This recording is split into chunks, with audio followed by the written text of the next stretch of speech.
शनि साधना के हमारे इस कार्यक्रम में मैं आप सभी का स्वागत करता हूं और उम्मीद करता हूं कि आप सब कुशल मंगल होंगे। लाल किताब के अनुसार हम कुंडली के सभी 12 भाव के बारे में आपको जानकारी दे रहे हैं। देखिए, आपको भाव की जानकारी होगी तो आप भाव के प्रभाव को जानेंगे, उनसे जुड़े हुए ग्रहों को जानेंगे और उससे जुड़े हुए उपाय भी आप कर सकते हैं। कुंडली का तीसरा भाव यानी थर्ड हाउस, आज हम आपको थर्ड हाउस के विषय में जानकारी देंगे। कुंडली का तीसरा भाव यानी पराक्रम का भाव, मेहनत का भाव, हिम्मत का भाव और ये जो कंधे होते हैं, कंधों का भाव, भाई बहन का भाव और खासकर तीसरा भाव को हम बोलते हैं छोटे भाई का भाव, दाहिने कान का भाव, दाहिनी आंख का भाव। यानी कुंडली का जो बायां हाउस होता है, बायां स्थान होता है, उसको हम थर्ड हाउस से देखते हैं। जितने भी खिलाड़ी हैं, जितने भी खेल हैं, जितने भी साहस का और पराक्रम से जुड़े हुए कार्य होते हैं, सब थर्ड हाउस से देखे जाते हैं। कुंडली के थर्ड हाउस में क्रूर ग्रह, यानी क्रूर ग्रह मतलब मंगल है, राहु है, सूर्य है, शनि है, केतु है, ये सब सारे ग्रह अच्छे परिणाम देते हैं।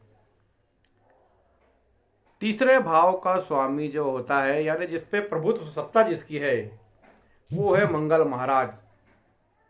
तीसरे स्थान पे मंगल की सत्ता है, यानी आपको तीसरे भाव पे मंगल का प्रभाव मान ही लेना चाहिए। यदि मंगल कुंडली में तीसरे स्थान में ना भी हो तो तीसरे स्थान पे पूरी तरीके से मंगल ग्रह की सत्ता है।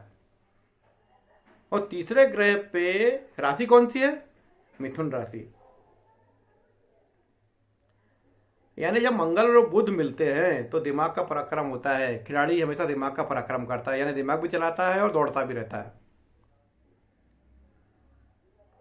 तो जिसकी कुंडली में तीसरे स्थान में मंगल होता है वो अच्छा पराक्रमी व्यक्ति होता है, हिम्मत कभी नहीं हारता है, युद्ध में जीतता है और एक अच्छा खिलाड़ी होने के योग बनते हैं।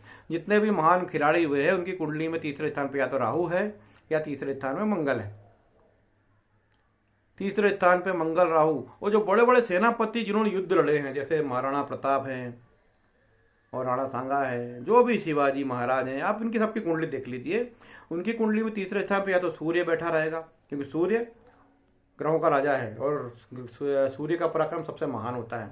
भगवान शिवाजी महाराज की कुंडली में सूर्य पराक्रम भाव में था। महाराणा प्रताप की कुंडली में राहु पराक्रम स्थान में थे कि राहु का पराक्रम अद्वितीय है। ऐसा राहु, जिसके तीसरे स्थान में राहु होता है, ऐसा व्यक्ति जीवन में कभी हार नहीं मानता। वीरेंद्र सहवाग की कुंडली आप देखेंगे, उसके थर्ड हाउस में राहु महाराज बैठे हुए हैं, कन्या राशि के। सचिन तेंदुलकर की पत्रिका देखेंगे, उनके तीसरे स्थान में मंगल महाराज बैठे उच्च राशि के। तो तीसरा स्थान जो होता है वो सबसे अच्छा भाव होता है। राहुल द्रविड़ की पत्रिका में देखेंगे आप तो तीसरे स्थान में शनि बैठा है। मेरे कहने का मतलब ये है कि यदि आपकी कुंडली के तीसरा भाव जो होता है, उस भाव में यदि मंगल हो, सूर्य हो, राहु हो, केतु हो, शनि हो, ये पापी ग्रह होते हैं, बड़े पराक्रमी होते हैं, यदि ये तीसरे भाव में बैठे हैं तो आपको जीवन में विशेष सफलता मिलती है। आप महापराक्रमी होते हैं, बड़ी बड़ी यात्राएं करते हैं। तीसरा भाव यात्रा का होता है। जिसकी कुंडली में तीसरे भाव में ज्यादा ग्रह होते हैं, ऐसा व्यक्ति यात्रा ही करता रहता है, एक्टिवेट रहता है हमेशा। चाहे मार्केटिंग का काम करे, चाहे ट्रक चलाए, चाहे ट्रांसपोर्ट का काम करे, चाहे ट्रेन चलाए, चाहे वायुयान उड़ाए। तीसरा भाव यात्रा का भाव होता है। यदि आपके कर्म क्षेत्र का संबंध तीसरे स्थान से हो गया तो आप यात्रा से जुड़े हुए, ट्रांसपोर्टेशन जुड़े हुए क्षेत्र में काम करेंगे। अब तीसरे स्थान का उपाय क्या है? यदि तीसरा स्थान बिगड़ा हुआ है तो उसका क्या उपाय हो सकता है? देखिए, तीसरे स्थान में दो ग्रहों की सत्ता है, एक तो बुध महाराज की राशि है और मंगल ग्रह का प्रभाव है। तो आपको तीसरे स्थान का अच्छा रिजल्ट पाने के लिए मंगल ग्रह का उपाय करना पड़ेगा। मंगल ग्रह की शांति, मंगल ग्रह का भात पूजा और अपने भाइयों से आपको अच्छे संबंध बनाने पड़ेंगे। अच्छे संबंध मतलब ये है कि मान लो वर्तमान में अपने भाइयों से आपकी ट्यूनिंग नहीं बनती तो भी उनके प्रति आपको गलत भाव नहीं रखना है, तो तीसरा स्थान तभी सुधरेगा।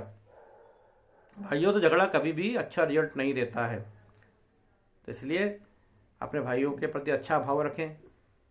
दूसरी बात, हनुमान जी महाराज की सेवा कर सकते हैं आप। हनुमान जी महाराज राम भगवान की सेवा से अति प्रसन्न होते हैं, इसलिए राम भगवान की सेवा, हनुमान जी महाराज की सेवा, इस सेवा से मंगल अति प्रसन्न होंगे।